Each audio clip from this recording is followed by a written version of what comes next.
Buenas tardes. Bienvenidos al cuarto encuentro de foramontanos. Muchas gracias por su asistencia.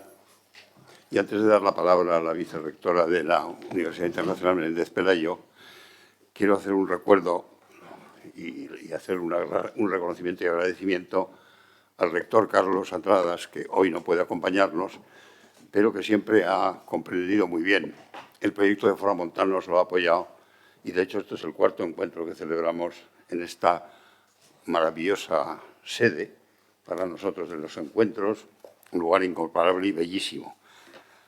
Por otra parte, para nosotros es un honor estar en la Menéndez Pelayo, porque como siempre decimos, y guardando las debidas proporciones, hay algo en común entre la Universidad Internacional Menéndez Pelayo y la pretensión de foramontanos. La Universidad Internacional Menéndez Pelayo es una ventana abierta al mundo que sirve de lugar de reflexión, es una institución que aporta ideas y que da sus logros y sus conocimientos a la sociedad. Algo parecido, en mucha menor dimensión y proporción, pretendemos hacer en foramontanos. Las ideas, los hallazgos, la aportación a la sociedad. Y yo, sin más preámbulo, quiero dar de nuevo las gracias a la vicerrectora y cederle la palabra. Muchas gracias, Carlos. Muchas gracias a todos los que me acompañan a la mesa y este nutridísimo público que realmente genera una enorme satisfacción recibir. Tomo la palabra al nuestro presidente, hablo en primera persona del plural, para evocar al rector, que efectivamente ha lamentado mucho no estar allí, aquí ahora, y que les manda los más efusivos saludos, y me ha encargado a mí, y lo recojo felizmente ese pequeño, diríamos, reto, de darles la bienvenida a esta institución singular que, como bien dice Carlos, pues muy íntimamente comparte razón de ser, espíritu con foramontanos. Y además lo hace particularmente con este rectorado. Se evocan los 4 años, este es el cuarto en el que se celebra este acto aquí, y no por casualidad, porque la propia asociación tiene poco más que los mismos 4 años. Recuerdo perfectamente cuando, con enorme simpatía, apenas habíamos tomado posesión de esta institución tan peculiar, fuimos invitados, el rector y yo, amabilísimamente, a un encuentro en el que se nos dio noticia de esta asociación y creo de verdad, Carlos, corrígeme, que desde el principio hubo también una sintonía personal en la comprensión de que las instituciones, desde la asociación, que es, como se dice ahora enfáticamente, la sociedad civil, que toma la iniciativa y se configura en una personalidad jurídica que quiere tomar impulso, y una institución pública como es esta universidad, que tiene ya más de 90 años de recorrido, sumar esfuerzos por algo que en último término supone hacer país. Y en ese sentido creo que entendimos muy pronto desde el principio que había, como digo, una comunión de ideas y de espíritu y nos sentimos muy bien acogidos a través de foramontanos en la sociedad santanderina y creo que los frutos están aquí. De hecho, incluso de una forma gráfica hemos tenido que cambiar de sala porque ha crecido en número y en espíritu de nuevo, ¿no? En impulso la asociación y se demuestra en este acto que, como digo, hoy celebramos por 4º año y con enorme satisfacción. La universidad tiene más de 90 años, la asociación tiene 4, pero se trata de seguir yendo de la mano e ir sumando en ese fin conjunto, como digo, de hacer país donde lo público y lo privado, y vuelvo a poner énfasis en que es la sociedad civil la que se configura una asociación de la mano de una universidad pública en la que confluyen intereses que a veces se quieren colocar en una suerte de dialéctica y lejos de estar en esa dialéctica confluyen con toda naturalidad. Como confluye, y con esto termino, lo local y lo absolutamente global.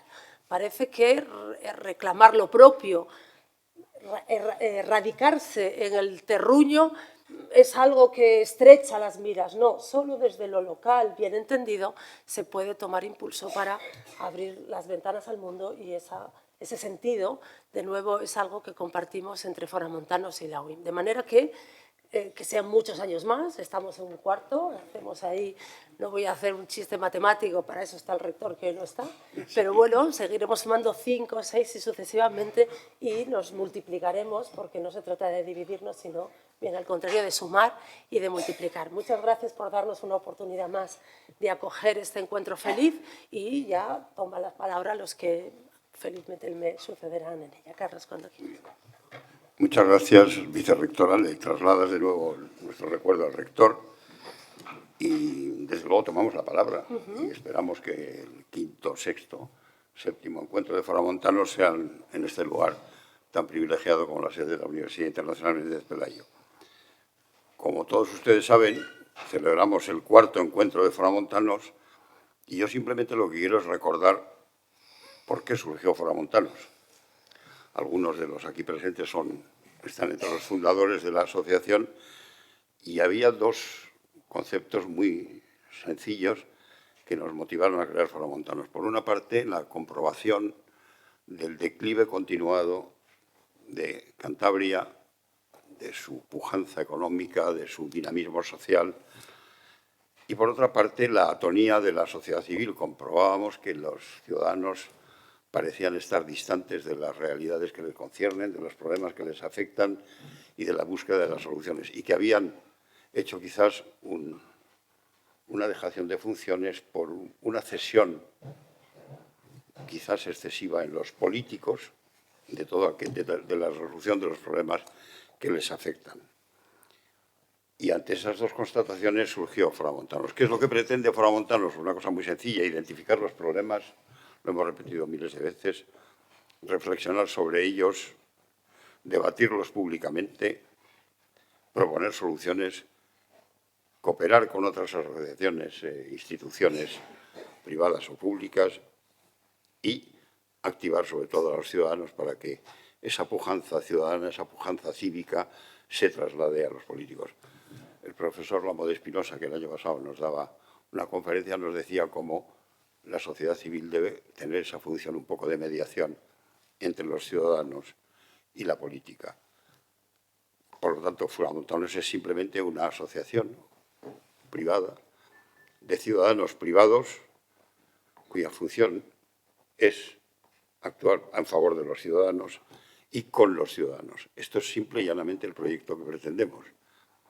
Para eso necesitamos su apoyo, vuestro apoyo y vuestro compromiso, que agradecemos mucho y que esperamos que sea creciente. Y le voy a dar la palabra a Manuel Ángel Castañeda, que es vicepresidente de Foramontanos, para que brevemente nos cuente lo que en el fondo refleja este cuaderno, que es la actividad, de alguna manera, que hemos ido haciendo, esto que pretendemos hacer, cómo lo hacemos, a través de artículos, de conferencias, de reuniones de grupos de trabajo, etcétera. Y Manuel Ángel Castañeda nos va a contar las realizaciones principales.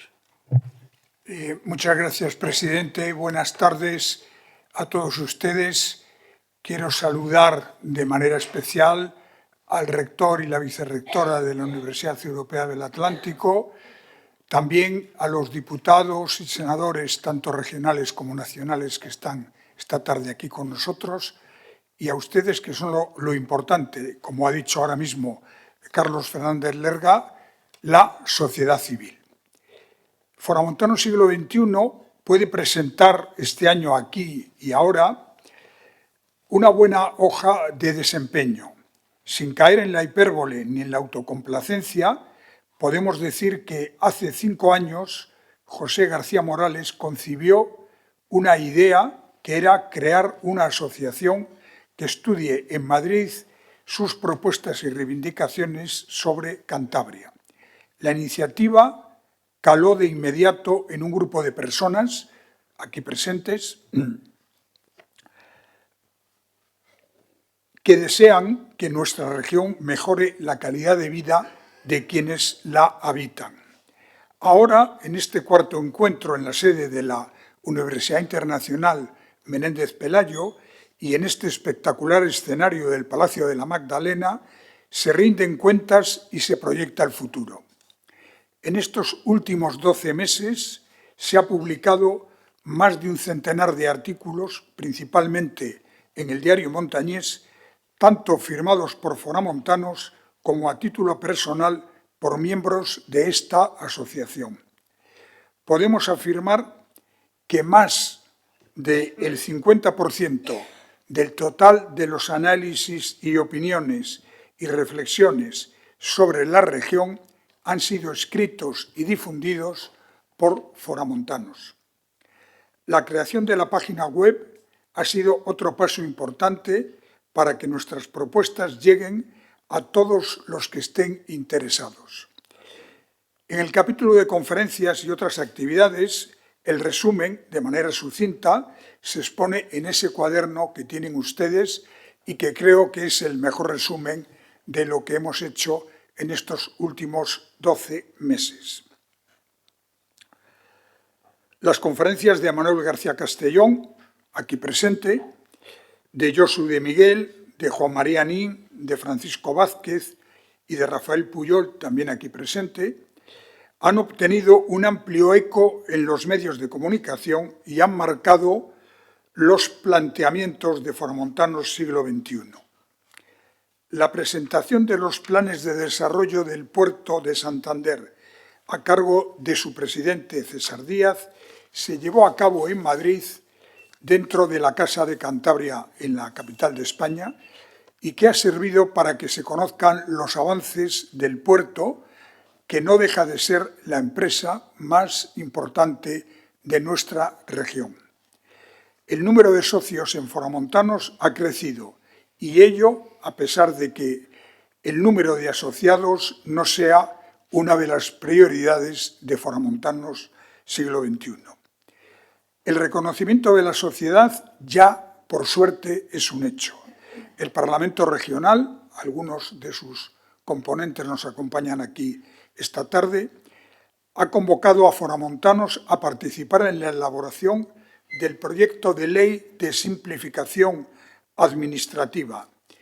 Algunas de las enmiendas presentadas a ese texto fueron aceptadas y las opiniones siempre proactivas de esta asociación han sido parte importante del debate en Cantabria. El reconocimiento ciudadano, la colaboración con las instituciones, el apoyo del Banco Santander son elementos que permiten mirar al futuro con optimismo. El cuaderno que hoy se presenta es, en resumen, la actividad de esta asociación que trata de vertebrar la sociedad civil para que Cantabria dé un paso adelante y ponga fin a una fase decadente para iniciar otra de vanguardia y prosperidad. Este cuarto encuentro de Foramontanos siglo XXI supone el enraizamiento del proyecto y una base sólida desde la que proseguir la tarea de desarrollar la sociedad civil en Cantabria y en España. Y como bien ha dicho Carlos Fernández Lerga, para todo esto se necesita su colaboración. Cada uno de los ciudadanos españoles no debemos simplemente votar una vez cada 4 años y delegar en nuestro poder democrático, sino seguirlo de manera constante a través de la sociedad civil. Muchas gracias, Manuel Ángel. Y ahora voy a pasar la palabra a Mercedes Ortega, que es la coordinadora general de Foramontanos. Pero antes quiero agradecerle muy especialmente a Mercedes todo su trabajo, todos sus desvelos, porque sin su empuje, su impulso, su presencia constante, casi nada de lo que hemos ido haciendo hubiera sido posible. Por lo tanto, mil gracias, Mercedes, y tienes la palabra. Muchas gracias, presidente. Desde luego, somos todos uno, con lo cual este agradecimiento os le devuelvo a todos, porque encima, sin que todas las personas que estáis aquí no estuvierais, pues no serviríamos nosotros, foramontanos, absolutamente de nada. Muchas gracias a la vicerrectora, mis saludos al rector, porque uno de los artículos precisamente de Foramontanos es la UIM vuelva a brillar. Y es verdad que ha sido una luz y una esperanza en Cantabria y en nuestra relación con la Universidad Internacional y con todo lo que significa la Universidad Internacional Menéndez Pelayo. Muchas gracias, rector, por estar aquí. Muchas gracias, vicerrectora. Muchas gracias al portavoz del Grupo Parlamentario Popular de del Gobierno de Cantabria. Muchas gracias por estar aquí, diputados, senadores y señoras y señores. Muchísimas gracias. Somos un grupo de profesionales y estamos en la sociedad civil con espíritu totalmente vocacional, de manera absolutamente altruista. Creemos en una sociedad de valores en donde primen la honradez real, la honestidad, la integridad, la laboriosidad, la responsabilidad y el compromiso. Pensamos que las personas deben acceder a sus puestos de trabajo única y exclusivamente en función de su actitud, esfuerzo y mérito. Defendemos la lealtad a España y, por tanto, a Cantabria, preservando por encima de todo el interés general. Apostamos por la competencia, la independencia, la veracidad, el desapego de la gloria y el poder. Somos personas efímeras y coyunturales. Somos sociedad civil, no profesionales de la política. Con el fin de lograr que estas ideas pasen de las palabras a los hechos, Foramontanos Siglo XXI funciona con un doble eje Madrid-Cantabria, de manera que las propuestas trasvasen la cordillera cantábrica en ambos sentidos. Para ello, se han creado dos grupos de trabajo que a distintas velocidades remamos coordinadamente. La entrega y el conocimiento que aportan los socios de Foramontanos Siglo XXI son de un valor incalculable, porque a una formación de primer nivel se une la experiencia que permite realizar propuestas viables y razonables. De esta manera se realizan actividades tanto en Cantabria en diferentes escenarios como en Madrid con especial colaboración de la Casa de Cantabria. Los órganos de gobierno de Foramontanos son tres: la Junta de Fundadores, formada por 7 personas, una residente en Cantabria, con residente de Cantabria y 6 en Madrid, la Junta de Gobierno, formada por 8 personas, 6 residen en Cantabria y 2 en Madrid, y el Comité Ejecutivo, formado por 5 personas, 2 residimos en Cantabria y 3 en Madrid. La Junta del Gobierno y el Comité Ejecutivo nos reunimos aproximadamente cada 3 meses o siempre que alguien lo solicite. Además, en Cantabria se han formado una serie de grupos de trabajo que abordan los diferentes frentes que demanda nuestra región. El primero, reto demográfico y natalidad, cuyo coordinador es el catedrático don Rafael Puyol. Energía, cuyo coordinador es don Pedro Rivero. Medicina y salud pública, cuyo coordinador es el catedrático don Daniel Casanova. Infraestructuras, cuyo coordinador es don Carlos Casanueva. Hipertrofia administrativa, cuyo coordinador es don Ramiro Bedia. Fiscalidad, cuyo coordinador es don Javier Santa Cruz. Problemas agropecuarios e industria agroalimentaria, cuyo coordinador es don Calixto Alonso. Economía azul, pesca, frente marítimo y puerto, cuyo coordinador es don Carlos Rodríguez Gallo. Retención del talento en Cantabria, un compromiso entre educación, formación y empresa, cuya coordinadora es doña Carmen Sainz y Piña. Industria, cuyo coordinador es don Eduardo González Mesones. Y, por último, turismo y cultura, doña Carmen Carrión, que es la coordinadora. Como ven, son 11 ejes de trabajo en los cuales luego les voy a invitar a que vayan eligiendo uno para todos colaborar en ellos.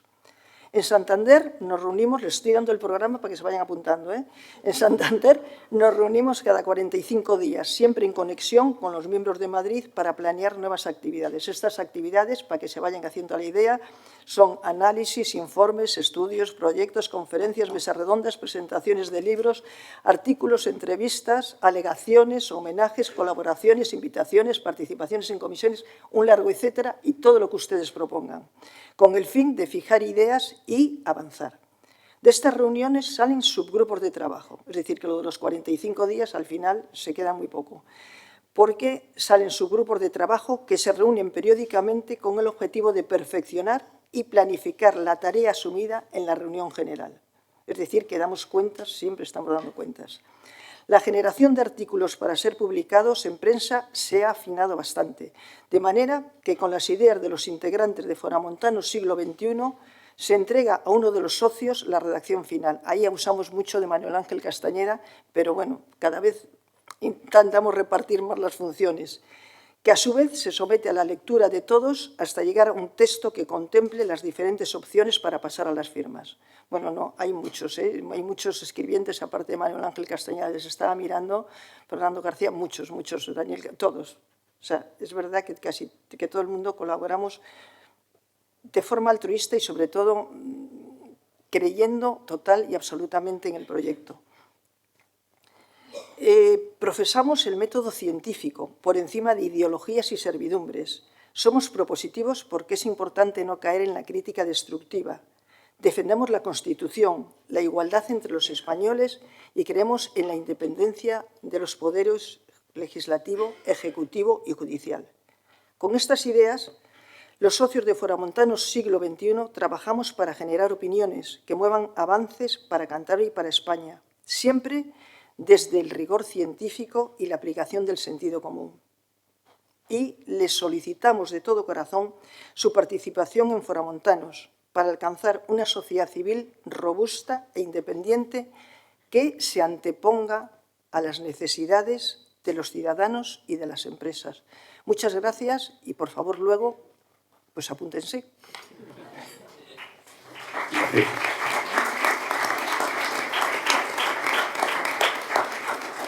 Muchas gracias, Mercedes. Y ahora vamos a pasar ya al plato fuerte que ustedes más esperan de la sesión de esta tarde, a cargo de Francisco de la Torre. Yo creo que no hace falta presentar a Francisco de la Torre, su sólida formación, hizo Economía y Derecho, los títulos están acreditados, vaya por delante, no como ocurre con frecuencia hoy, desgraciadamente, están compulsados, como me apunta la vicerrectora. Muy bien.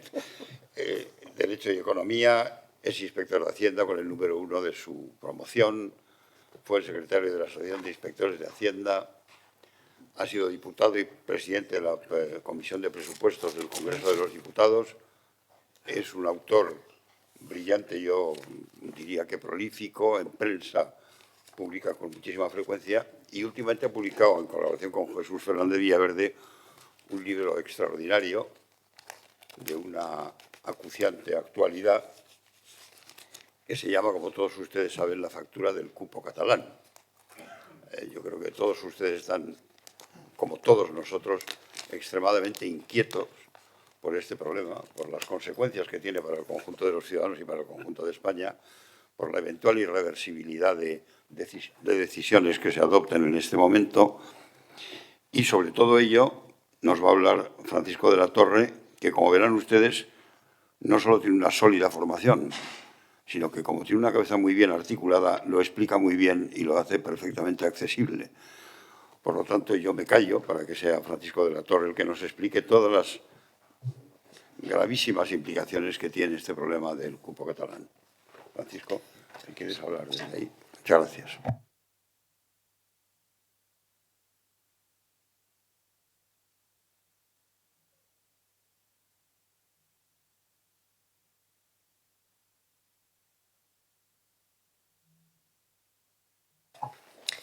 Pues nada, buenas tardes. Muchísimas gracias a todos ustedes, en primer lugar, por dedicarle una tarde el 20 de agosto a a escuchar un rato de financiación autonómica, nada menos. O sea que, en primer lugar, muchísimas gracias a todos ustedes por venir aquí. En segundo lugar, muchísimas gracias a Foramontanos y especialmente a su presidente, a Carlos Fernández Derga, que nos conocemos porque los dos formamos parte del Consejo Editorial del Economista, que, por cierto, creo que por aquí hay algún miembro más y bueno, que por supuesto es muy bienvenida. Me propuso venir a Cantabria a hablar del libro que he escrito. Entonces, es verdad que él estuvo además en la presentación del libro, la primera que hicimos en Madrid, y ha vuelto a pasar como entonces. Entonces, no hubo libros suficientes, hoy resulta que es que no hay ninguno. En fin, todo no puede ser, todo en esta vida no puede ser perfecto. Pero sí querría, aún así, explicar por qué escribimos el libro, porque básicamente esa es la razón por la que me han invitado amablemente a estar aquí. Y este libro tiene básicamente dos razones. En primer lugar, una razón general. Los impuestos son complicados y el sistema de financiación de las comunidades autónomas Es decir, cómo repartimos la recaudación de los impuestos para atender los servicios públicos que prestan las comunidades autónomas es ininteligible. Y bueno, en algún momento hay que intentar hacer un esfuerzo por entenderlo y por trasladarlo a los ciudadanos, que son los que pagan los impuestos y los que perciben los servicios públicos. Y luego, por una razón de actualidad, y es la propuesta de un nuevo sistema de financiación para Cataluña, o que se conoce, bueno, cuyos autores la bautizaron como financiación singular y que todo el mundo conoce como cupo para Cataluña.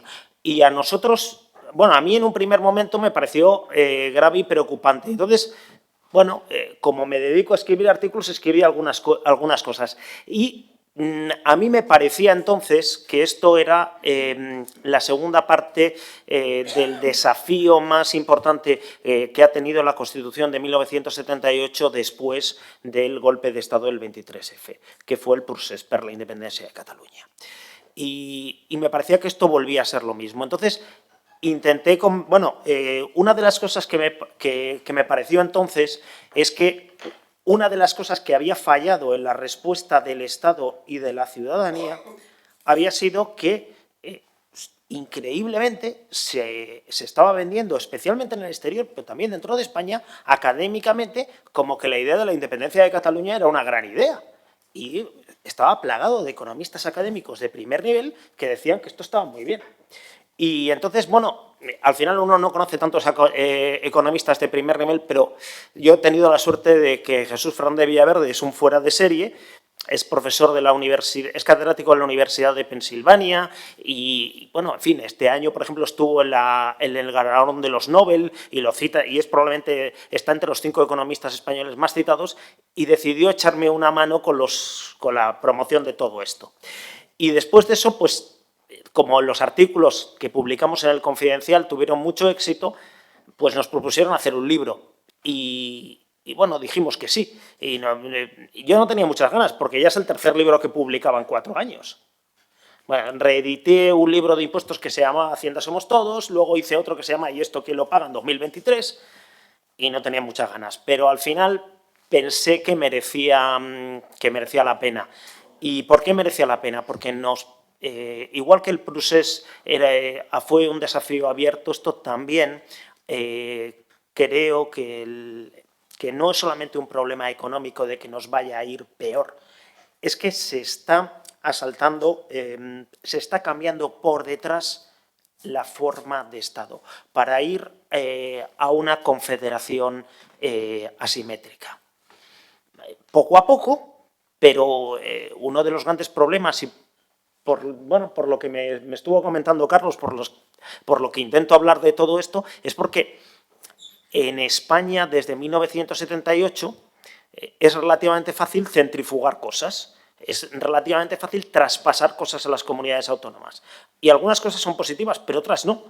Y luego, sin embargo, no hay forma de siquiera de echar marcha atrás de lo que no funciona.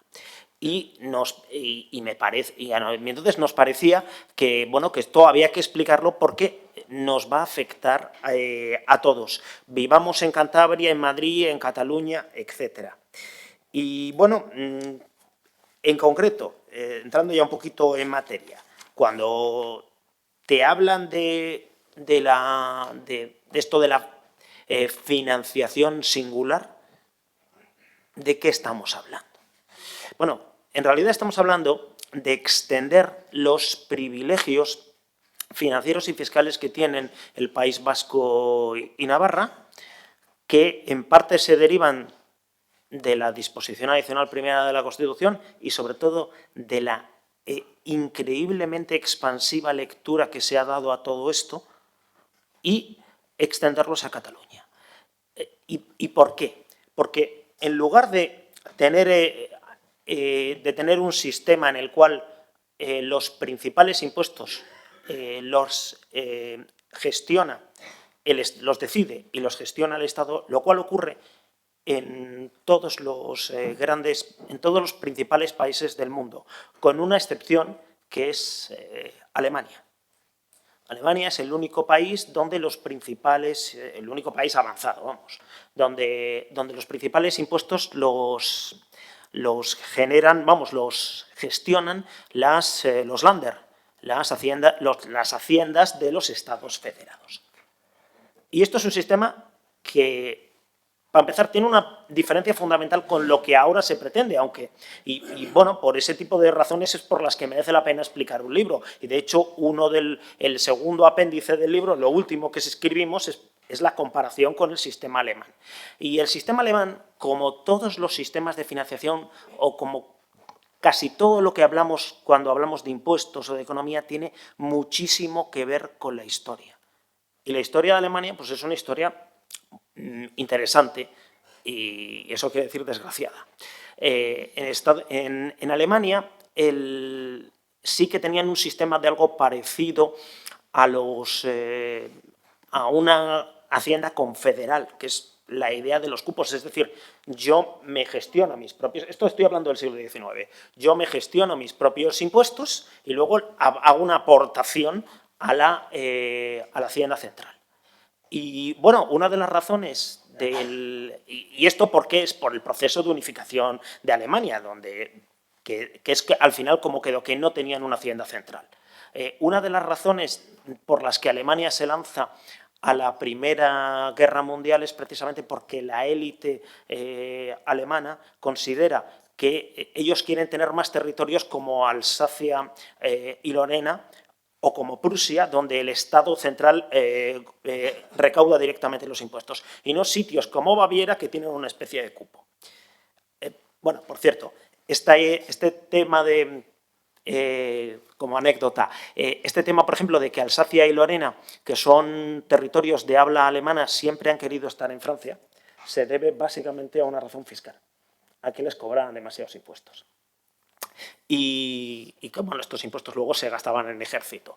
Bueno, Alemania pierde la Primera Guerra Mundial y una de las razones con las que Hitler consigue salir de la crisis, sacar a Alemania de la crisis de 1929, es unificar toda la hacienda alemana.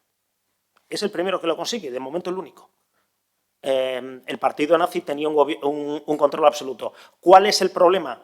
El problema es que ¿para qué utilizó Hitler este poder unificado? Para armar un ejército e invadir a los países vecinos, bueno, y a medio mundo. Alemania vuelve a perder la Segunda Guerra Mundial y entonces, ¿qué ocurre? Que los poderes aliados obligan a fragmentar a la hacienda alemana. Esto es un desastre, dicho por los propios alemanes. Es decir, el coste de recaudación alemán es por cada euro recaudado en administración fiscal es 6 veces el español. O hay mucho más fraude en Alemania. Y aún así, Alemania, y eso vamos a tener en cuenta dos cosas, que Alemania, pese a estos problemas, toda la política fiscal de la primera letra a la última se decide en Berlín, en el centro. Es decir, los impuestos son los mismos para todos. No hay diferencias entre diversos sitios. Eso sí, los están administrando haciendas separadas con muchos problemas de coordinación. Y pese a todos estos problemas, aún así, bueno, pues Alemania es un sitio muy avanzado. Y son gente que saben de bastantes cosas y es un país muy rico. O sea, si esto lo traspasas a un sitio como España, pues esto de fragmentar la agencia tributaria, de que cada uno se cobre sus propios impuestos, puede ser un desastre. Y es el punto número 1 de lo que es el cupo catalán, que quiere imitar lo que hacen las haciendas vascas y la hacienda navarra.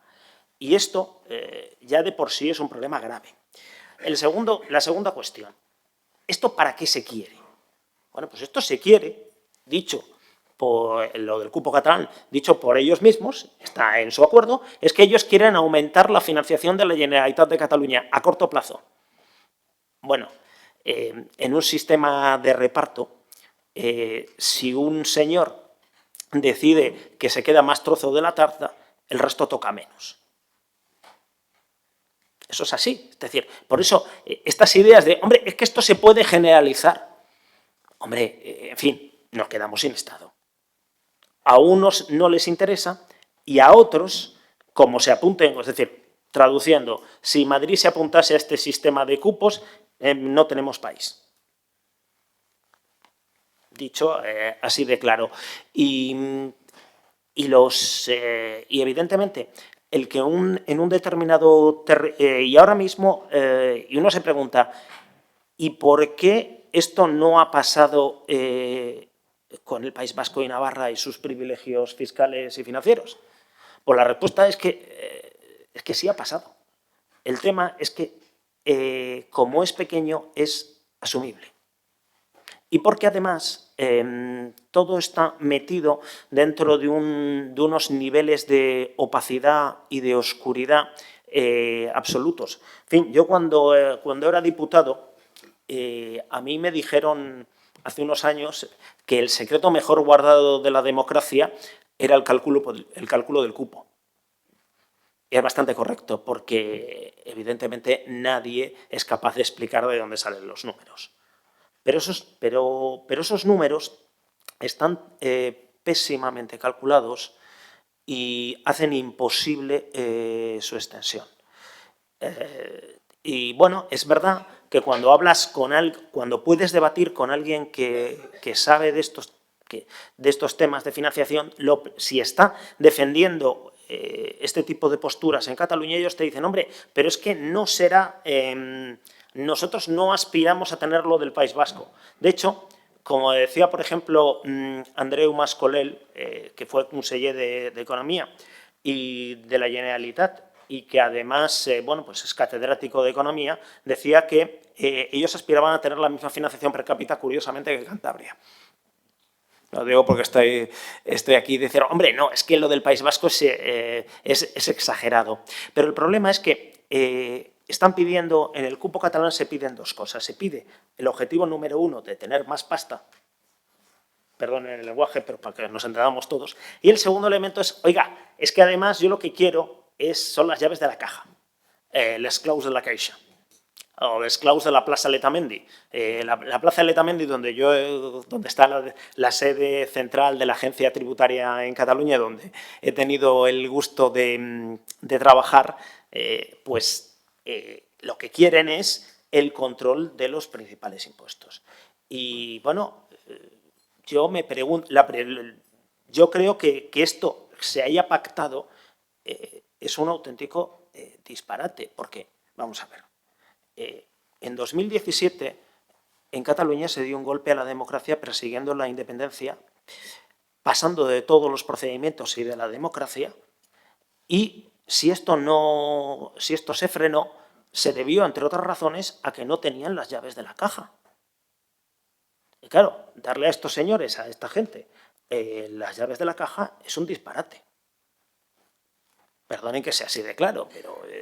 y claro, esto está reflejado, por un lado, en el acuerdo de investidura entre el Partido Socialista de Cataluña y Esquerra Republicana. Y está también, más a largo plazo y de una forma un tanto más difusa, en el acuerdo entre la Generalitat y el Estado que firmaron hará alrededor de ahora hace ya un mes aproximadamente, a mitad de julio. Es decir, que va a empezar cediendo el IRPF. Claro, el IRPF es medio sistema fiscal. El 47% de la recaudación del Estado, de la agencia tributaria, es el IRPF. Y es una cosa... Hoy de verdad no les voy a aburrir, o sea, a mitad de agosto, pero es una cosa complicada, muy complicada. Decía Albert Einstein que era una cosa muchísimo más complicada que la teoría de la relatividad. Y yo creo que el impuesto español o sea, que van pasando las décadas y se va haciendo cada vez más complicado. De hecho, no lo podemos, ninguno sabemos hacer ya una liquidación a mano. O sea, todos tenemos que utilizar los programas de la agencia tributaria. Y es un indicativo de hasta qué punto es un impuesto francamente complicado. Entonces, no son capaces, pero de momento el principio está así establecido. Y, por tanto, es preocupante porque se está avanzando hacia la fragmentación económica. y la fragmentación económica siempre crea pobreza. O sea, el establecimiento de barreras y de fragmentación es un atraso. Y el objetivo de todo esto no es hacerle la vida más fácil a los ciudadanos, sino simplemente obtener más recursos. Y uno se preguntará, ¿hasta qué punto tiene razón la Generalitat? Es decir, con independencia de que podamos pensar que la fragmentación pueda no ser una buena idea, la Generalitat está infrafinanciada, es decir, Cataluña está infrafinanciada y por eso reclama todo esto. Y una de las razones, o uno de los mensajes fundamentales de nuestro libro es que Cataluña no está infrafinanciada. Cataluña está financiada algo por encima de la media. Por supuesto, todas las comunidades autónomas, incluyendo Cantabria, que efectivamente es la mejor financiada de todo el régimen común, están infrafinanciadas, o sea, tienen menos recursos que el País Vasco y que Navarra. Pero respecto al sistema, Cataluña tiene una financiación algo superior a la media. ¿Y por qué es la comunidad más endeudada? Y ahora, hace unos días, la vicepresidenta primera del Gobierno decía que iba a tramitar el proyecto de ley de condonación de la deuda autonómica. Ahora explico un poquito esta cuestión. Bueno, pues porque Cataluña lleva gastando de más durante décadas. ¿Y por qué? Y esto se debe en parte a las estructuras de Estado. Bueno, para comprobarlo y para decir que, bueno, esto lo dice usted, no, esto es lo que dicen los datos presupuestarios que hemos analizado en el libro. Y es relativamente fácil ver si se está gastando de más o no, comparando con Madrid.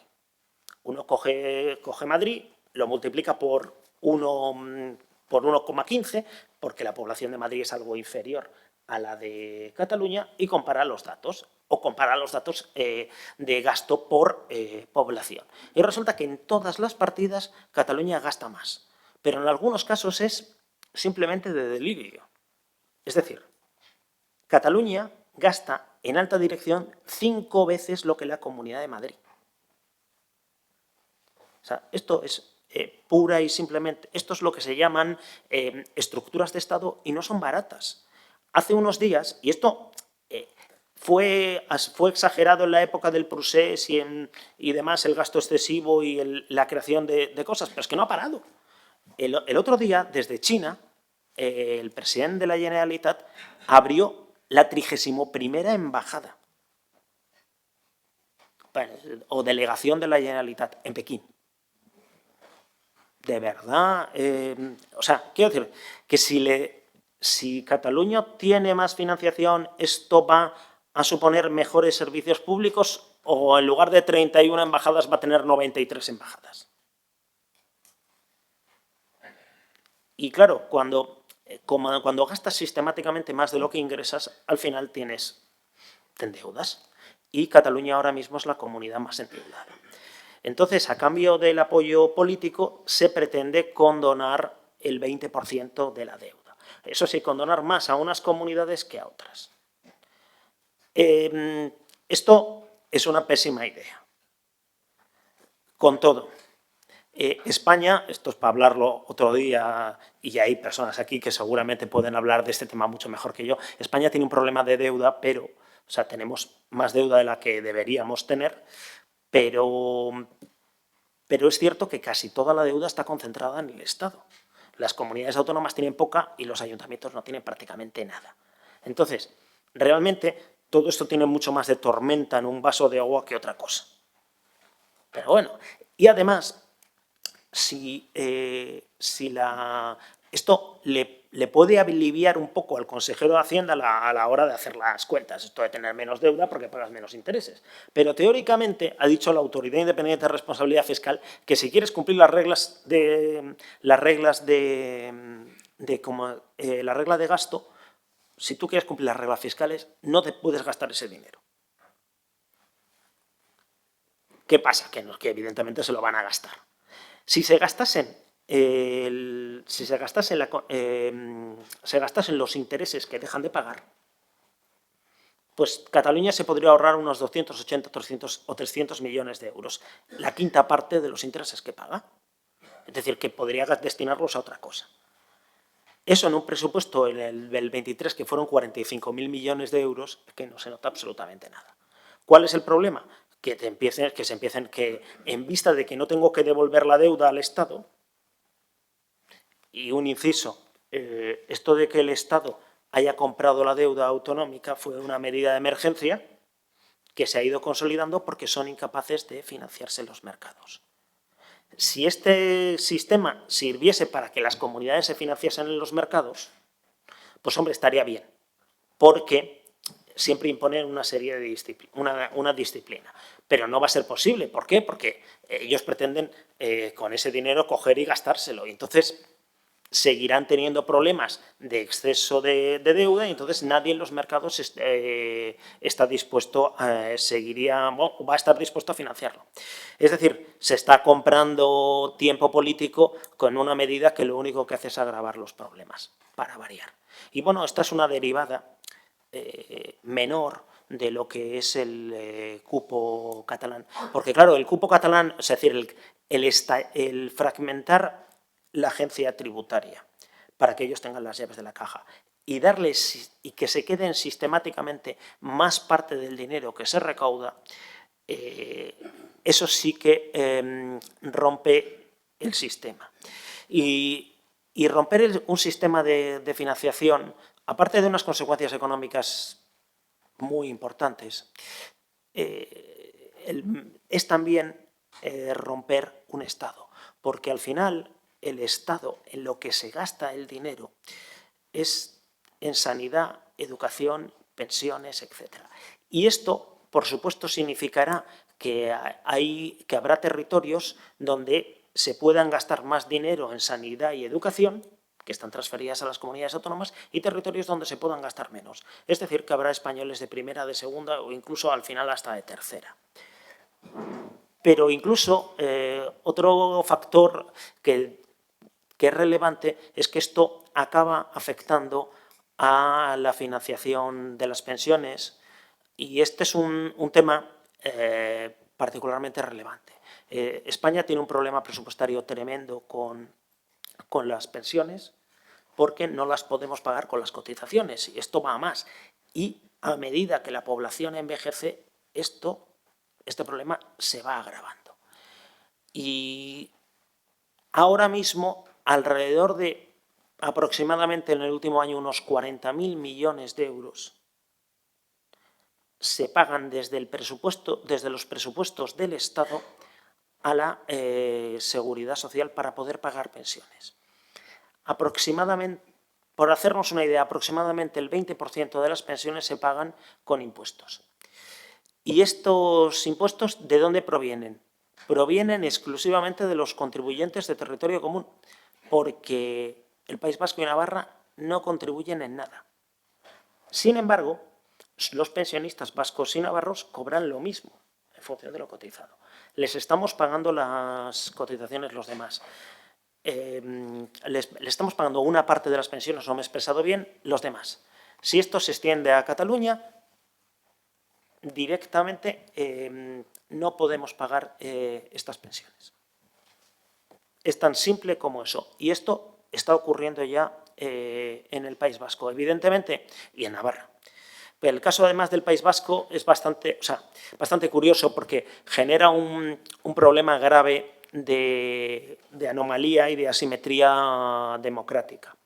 Es decir, ellos van y piden, yo esto lo he vivido en primera persona, que aumenten las pensiones de todos. Como no hay dinero suficiente, el aumento va a cargo de impuestos y los impuestos los ponemos los demás.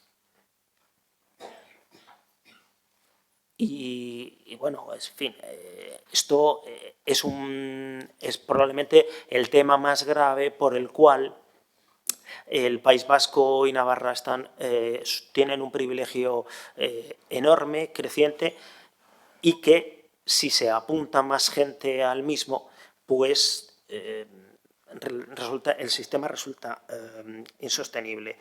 Yo quería concluir, o sea, es decir, nos preocupa mucho y nos preocupaba a los autores y por eso decidimos escribir este libro, porque debemos ser conscientes de que los impuestos, al final, como citamos al principio del libro a Joseph Schumpeter, que fue también ministro de Hacienda de Austria terminada la Primera Guerra Mundial, los impuestos acaban siendo el Estado. Y el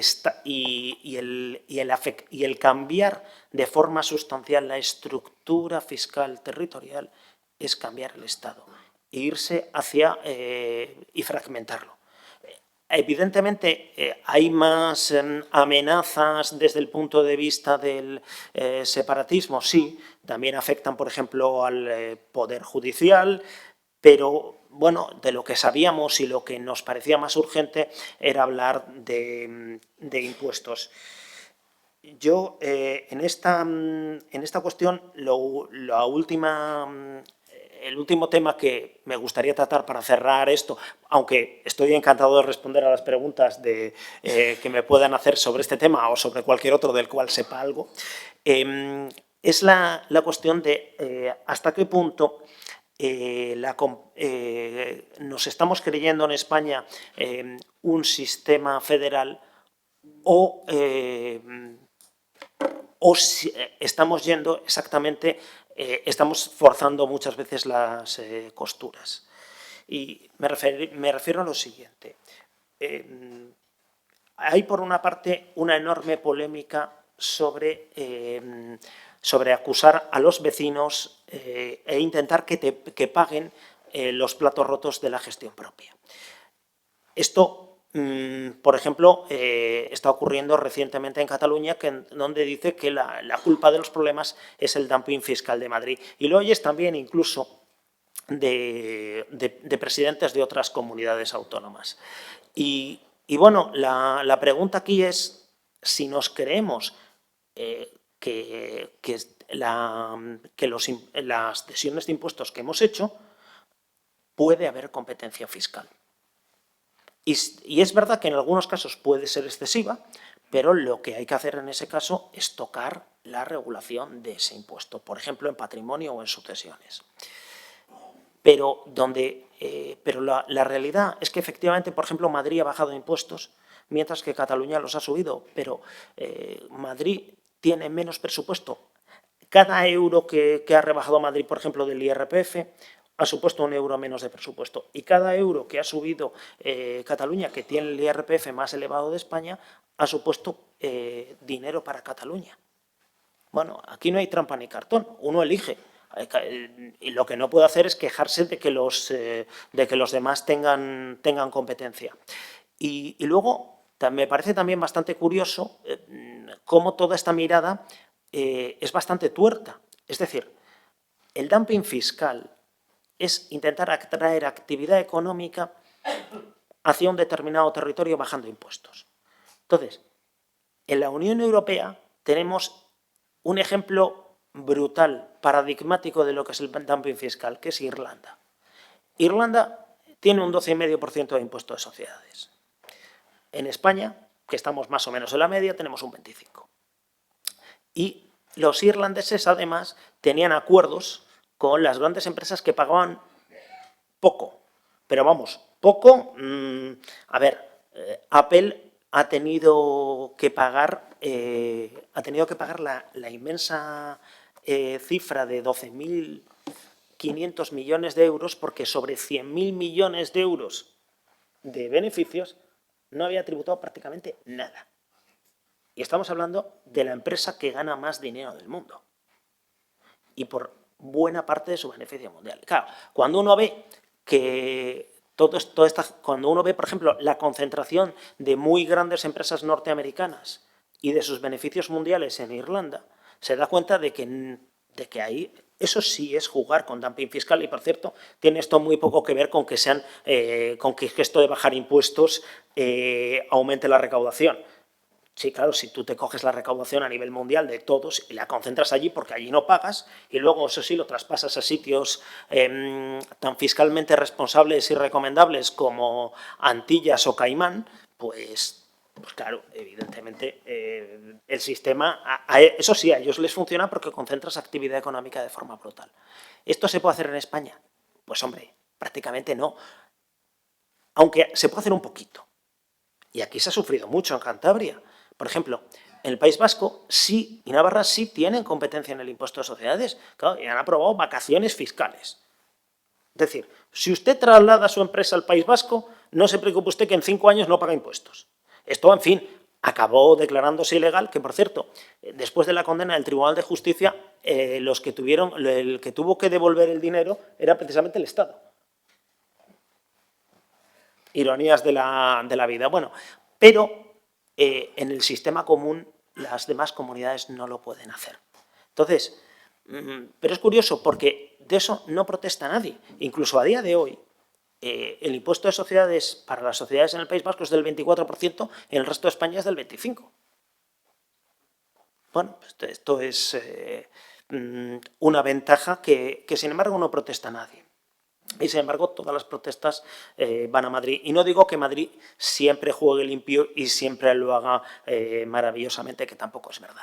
Pero, evidentemente, ¿cuál es el problema que tenemos?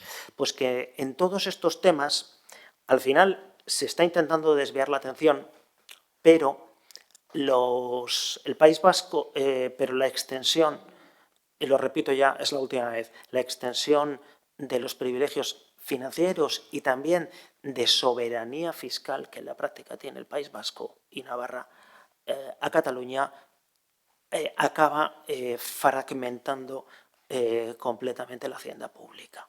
Y eso simplemente pues es al final acabar fragmentando el Estado. La última cuestión, bueno, y esto voy a intentar contestar ya dos cuestiones que seguramente se les han pasado por la cabeza. ¿Esto está avanzando? ¿Llegará hasta el final? Pues está avanzando, más de lo que nos gustaría, y hay algunas cuestiones poco comentadas, pero simplemente surrealistas. Por ejemplo, el año pasado se aprobó la recaudación, se aprobó un impuesto bancario que recauda 1.500 o 1.000 millones, no es mucha cosa, pero que se decidió que se repartiese a las comunidades autónomas, pero no en función del sistema de financiación, sino en función de su Producto Interior Bruto. ¿Eso qué significa? Que Madrid se queda con más dinero porque es más rica. Y que, traduciendo, que aunque Andalucía tiene más necesidades de gasto que Madrid y tiene un 36% más de población, Madrid se lleva un 67% más de dinero. Bueno, pues esto está en vigor. Es un disparate. Pero ahora mismo, bueno, pues este es el sistema que se denomina de ordinalidad, que está recogido en los acuerdos entre los acuerdos entre el PSC y ERC. Ahora estaban muy enfadados en Esquerra porque en el último acuerdo entre la Generalitat y el Estado solamente estaba en el preámbulo de esta historia de la ordinalidad y no estaba en el desarrollo. Pero claro, en fin, esto para que nos hagamos una idea, es algo así como que imagínense, que seguro que no es así, que Amancio Ortega paga más impuestos que yo. Es porque es más rico. Pues, ¿sería razonable que tenga prioridad para utilizar las carreteras o los hospitales públicos porque contribuye más? Bueno, pues esto es lo que dice el principio de ordinalidad. Y esto tampoco es razonable a nivel de una comunidad autónoma. Evidentemente, si hay más necesidades de educación en un determinado territorio o sale mucho más caro,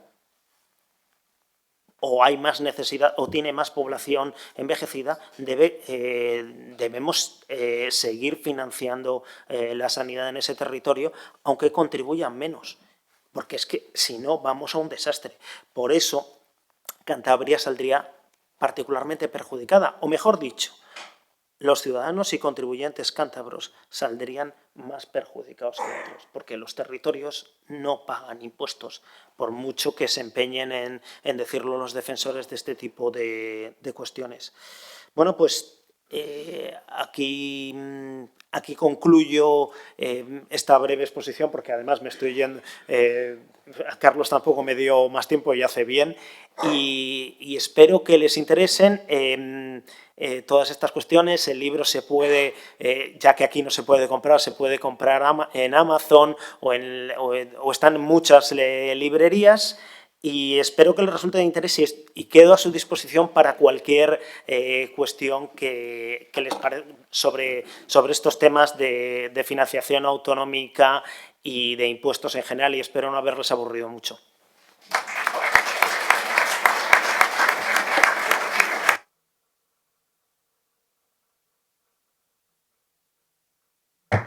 Muchas gracias, Paco, aunque es un poco aterrador el panorama que nos has contado. Como él se ofrece a contestar a preguntas, si tienen ustedes alguna pregunta, tenemos 10 minutos para poder hacer un coloquio, y si no, pasamos luego a tomarnos un vino. ¿Sí? No sé si hay micrófono, pero tú tienes una voz espléndida. Ponte de pie y no...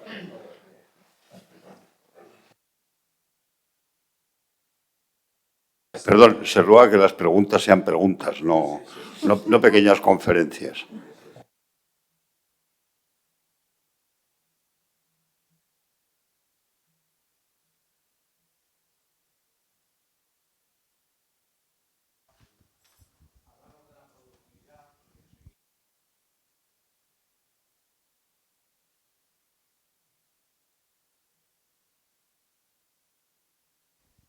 Pero quería plantearte el tema de cómo estos modelos, para no herir susceptibilidades, País Vasco, Navarra y otros futuros, como has apuntado, al final van a incrementar los problemas para el mundo empresarial.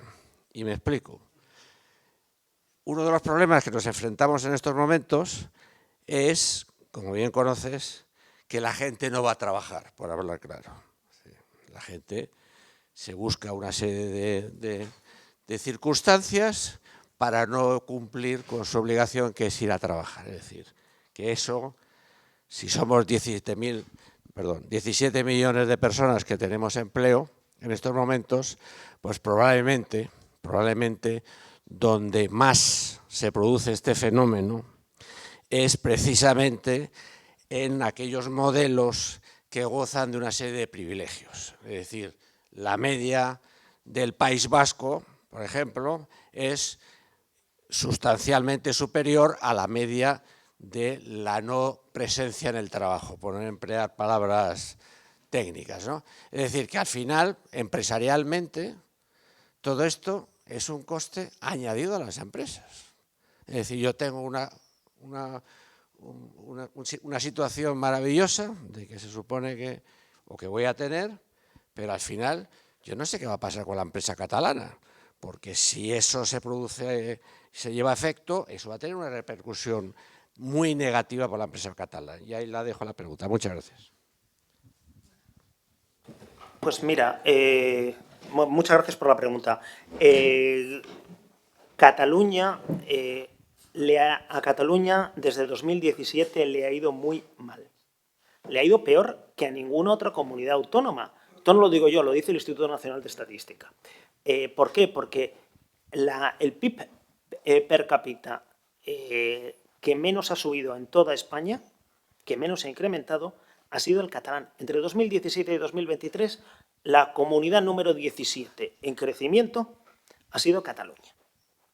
¿Por qué? Porque las empresas se fueron, porque las sedes de las empresas se fueron yendo, y eso ha supuesto que haya menor crecimiento económico que en ningún otro sitio, menos inversiones y esas decisiones de inversión se toman desde fuera de Cataluña. ¿Por qué se fueron las empresas? Bueno, pues una de las razones es porque la Hacienda catalana en el procés intentó cobrarle los impuestos al mismo tiempo que se los intentaba cobrar la Agencia Tributaria del Estado. Claro, nadie está dispuesto a tragarse esto y ahora te dicen, ellos te están diciendo los nacionalistas, ho tornarem a fer. Se lo traduzco, lo volveremos a hacer. Claro, no sé quién, nadie vuelve. Bueno, ha vuelto el Banco Sabadell buscando protección política por la OPA, evidentemente. Pero no ha vuelto nadie más. Entonces, esto ha sido una mala idea. Un modelo para cobrar impuestos en el cual uno tiene que inflarse a presentar declaraciones es un mal modelo. Y si una empresa relativamente grande opera en territorio común, que se llama, y en las haciendas forales, tiene que presentar una declaración en cada sitio. 3. Si operan en Álava, Vizcaya y Guipúzcoa, en cada uno de estos sitios, una declaración. Y además otra en el Estado y otra si operas en la Comunidad Foral de Navarra. Bueno, pues esto evidentemente es ser más improductivo y es un despilfarro de recursos. Y por supuesto, además, no solamente ya es que en un determinado sitio vayan a tener más, y como decía antes, esto es como al final es una tarta limitada, eso significa que otros tienen menos. Es que hay más fraude, pero mucho más fraude cuando tú fragmentas la agencia tributaria. ¿Por qué? Porque la materia prima para la gestión de un sistema fiscal es la información. Si Hacienda sabe que usted ha ganado dinero, pues te exige los impuestos. Si Hacienda sabe que tú tienes dinero, aunque no pagues tus deudas, Hacienda te embarga. Si esa información no la tienes centralizada, no la tienes en una base de datos común, no te enteras de nada. Y entonces hay gente que se dedica a defraudar. Y la pregunta, ¿esto es importante? Esto es muchísimo dinero. O sea, esto ahora mismo, vamos a ver, para que nos hagamos una idea, que es probablemente el dato más brutal y más espectacular. Navarra recauda un 20% de lo que le correspondería por su volumen de consumo en cuanto al impuesto sobre el valor añadido. ¿Qué es lo que pasa? Que se le compensa desde el resto del Estado. El 80% de la recaudación del IVA de Navarra, y esto lo dicen ellos, es el ajuste de la agencia tributaria. ¿Y esto qué es? Esto es dinero de la agencia tributaria que se le transfiere trimestralmente al País Vasco y a Navarra. Y es más dinero que el cupo o que la aportación. Es decir, hay un problema gravísimo de fraude que se compensa con dinero que proviene del resto de España. Entonces, fragmentar tiene unos costes brutales, pero tiene unos costes brutales en todas partes, o sea, y en todo momento. Y esto que está haciendo Trump también tiene, con los aranceles también lo tiene, pero ocurre también. Y entonces sí, es muy mala noticia para las empresas y para la productividad, en mi opinión sí, aunque no soy empresario. Había una pregunta por ahí. Almudena. Un segundo. Sí, perdón. El Instituto Nacional de Estadística ha sido invocado aquí para decir que, según sus cifras, Cataluña es la que menos ha crecido, sino a la que peor le va. ¿Cuánto tiempo va a continuar siendo presidente del Instituto de Estadística este señor que lo preside actualmente y que es cántabro, habida cuenta de que el anterior era el cántabro, el anterior se negó a modificar las cifras de incremento del PIB, me parece, y no le gustaron a la ministra de Hacienda, y en vista de que las cifras no le gustaban, este señor fue a la calle. O sea, ¿cuánto tiempo puede mantener una institución como el Instituto Nacional de Estadística o como la autoridad, no sé qué, fiscal y no sé cuál, mantener posiciones, o el Banco de España, mantener posiciones que difieran de lo que le conviene al gobierno sin que eso tenga consecuencias en que estos caballeros pierdan o damas pierdan su empleo? Me gustaría saber si eso se ha hecho algún cálculo en esa dirección. Y después, nadie ha criticado los privilegios. Yo creo que hubo una formación política que duró muy poquito, que fue Ciudadanos, que estaba en contra de eso y lo decía. Fue de un valor temerario que tuvo su sanción. Gracias. Bueno, quiero recordar que Paco de la Torre era diputado de Ciudadanos. Sí, bueno,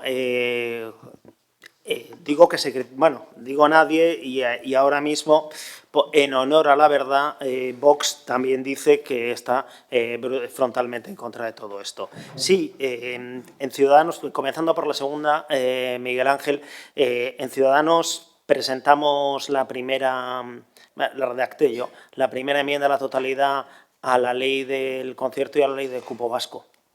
Y bueno, hay todavía un discurso mío, son 3 minutos, diciendo que esto era una absoluta vergüenza. Básicamente porque esas leyes fiscales que vienen se votan en lectura única. No le puedes tocar una coma. Y, en fin, esto ya no es de economista, es puramente de demócrata. A mí siempre me ha enfadado de una forma... Vamos, no he podido entender por qué admitimos esto con total tranquilidad.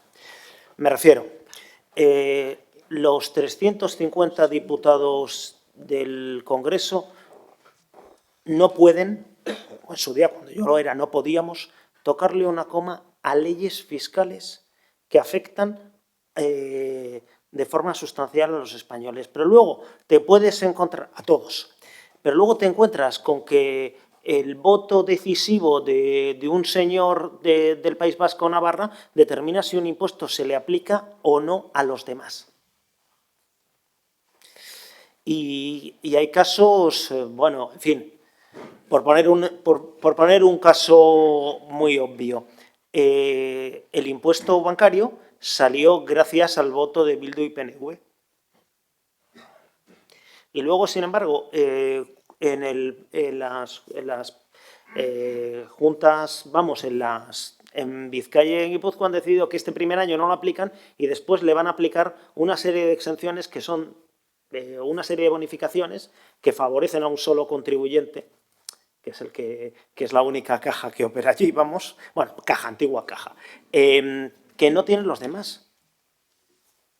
Y los demás no tienen nada que decir. O sea, es decir, tenemos ahí un problema grave de asimetría democrática.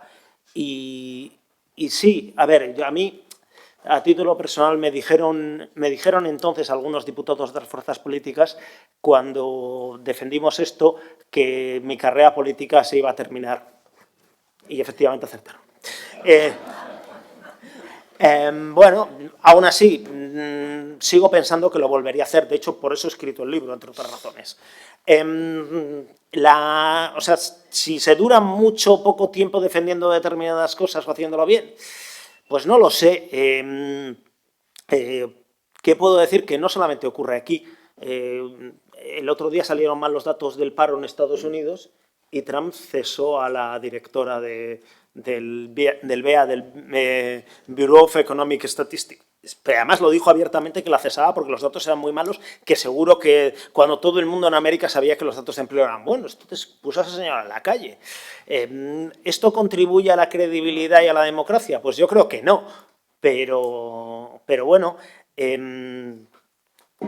si va a durar o no mucho más tiempo la actual presidenta del INE, pues no lo sé. Yo espero que en fin, quiero confiar en que los datos no dependen del presidente. Yo, en fin, soy un poco crédulo en eso, quizás un poquito más que Donald Trump.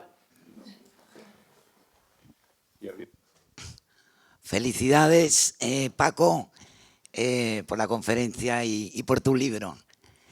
A ver, yo te quería preguntar, esta financiación singular que están pactando Partido Socialista con RC, ¿no crees que quiebra el principio de igualdad que está en la Constitución y que no va a poder avanzar? Porque yo creo que para aprobar esto se necesita una mayoría reforzada. Yo no sé cómo se las pueden organizar para aprobar esto. Esto por un lado. Y por otro lado, cierto es que el modelo de financiación autonómica desde el año 2009 necesita una reforma. Esta reforma tendría que llegar este año. ¿Cómo la verías tú, esta reforma? Y por otro lado, en cuanto al tema de los privilegios vascos, el cupo no se actualiza desde el año 2009. No hay ningún gobierno que le quiera poner el cascabel al gato. ¿No crees que se debería de actualizar? Son tres cosas. Vamos a ver. Bueno, muchas gracias, Almudena, que compañera nuestra del Consejo Editorial del Economista, de Carlos y mía. Vamos a ver, en cuanto al tema de que si esto va a salir adelante o se va a aprobar. Vamos a ver, yo no creo que salga adelante en estado puro, básicamente porque nos hemos quedado sin país y porque además no son capaces de gestionar de golpe todos los impuestos. Pero se están avanzando en determinados temas y luego el gravísimo problema que uno se encuentra es que no hay manera humana de echar marcha atrás absolutamente nada. Es decir, todo acaba siendo terreno conquistado y luego a partir de ahí se sigue negociando. Entonces, a mí me gustaría, a mí una de las cosas en las que estoy intentando insistir a nivel político es que los partidos de la oposición se comprometan a derogar esto de la primera línea a la última. Es decir, lo que no puede ser es que tú vayas cediendo temas y digas, no, bueno, ya les he cedido una parte del IRPF, una parte de no sé qué, y esto así se queda. Y nos quedamos en plan asimétrico, etcétera. Por ejemplo, se condona una parte de la deuda autonómica. Hombre, siendo honestos, tampoco es para abrirse las venas, pero es una cosa bastante poco razonable que va a perjudicar en mucho y que supone darles un premio. Bueno, pues es posible que eso tenga mayoría. Que todo esto quiebra la igualdad de los españoles y no va a tener votos. Yo exactamente esto lo he oído de la Ley Orgánica de Amnistía. Quiebra la igualdad, vamos, en fin, no hay mucho más que decirlo. Y que no iba a tener votos porque nadie estaba de acuerdo con esto. Pues ha tenido votos. Ha tenido votos incluso también en el Tribunal Constitucional. Entonces, esto de que quiebra la igualdad y que no va a tener votos, aunque aquí, por poner un punto de optimismo, es verdad que al final que una serie de delincuentes no entren en prisión no es tan grave como que a la gente le toca en el bolsillo. Entonces es posible que esto tenga unas consecuencias más drásticas, pero también como, tristísimamente, como expolítico, yo no tengo tan claro que todos los diputados vayan a actuar en esto con sentido común y cierto criterio. Pero bueno, esto es lo que hay. Y luego, vamos a ver, ¿el sistema necesita una reforma? ¿Habría que hacerla este año? Hombre, sí, el sistema necesitaría reformarse, pero esto es volarlo por los aires. Un sistema político que en estos momentos, o una representación que no es capaz de aprobar un presupuesto, no está para hacer una reforma del sistema de financiación. Punto. Y lo que puede salir puede ser un disparate. De hecho, si se pretende avanzar en el presupuesto a costa de dinamitar el sistema. Es decir, que, como dice la ley de Murphy, toda situación es susceptible de empeorar.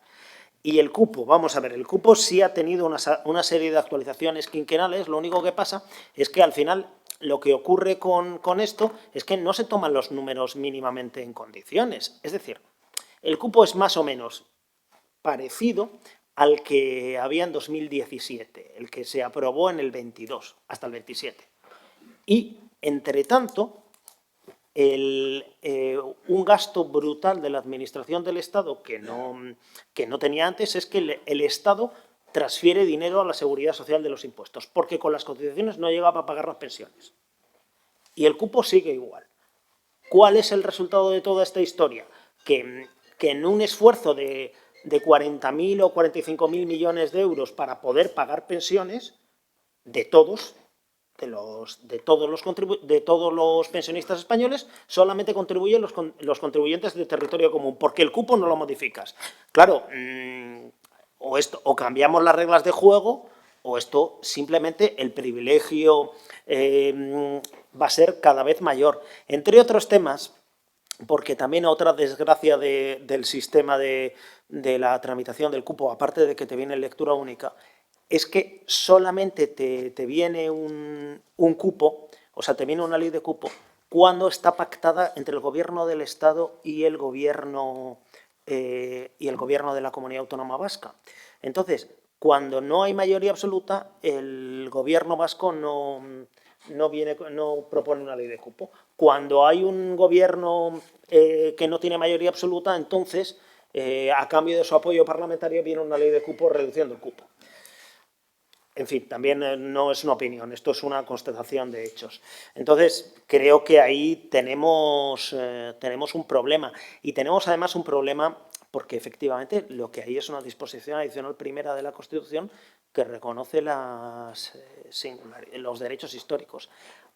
Yo no me voy a enrollar más con este tema, pero en el libro hay una explicación de hasta qué punto esto es razonable. Me refiero, tenemos en 1978 se reconocen los derechos de los territorios, perdón, se reconocen, no me sale ahora la expresión, los derechos de los los derechos de los territorios históricos, este derecho a que continúen funcionando. A mí me tienen que explicar los derechos históricos de los territorios forales. A mí me tienen que explicar por qué un derecho histórico en 1978 te da derecho, por ejemplo, a gestionar la tasa Google de 2022. Pues no lo entiendo. Pero bueno, no me quiero enrollar más en este tema, que había alguna pregunta más, creo.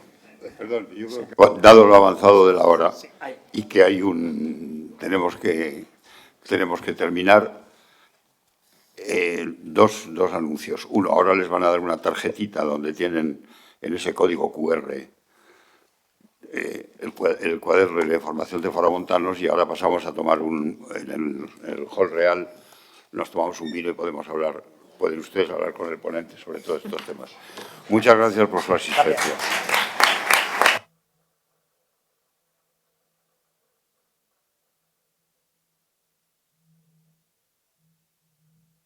Perdón, que exigencias del guión, hay que hacer una foto de grupo que no sé cómo se va a hacer. Saliendo En la esquina o la escalera, ¿qué será mejor? En la escalera principal. Sí, porque se hace la grada mejor. Parece ser que en la escalera principal. Muy bien.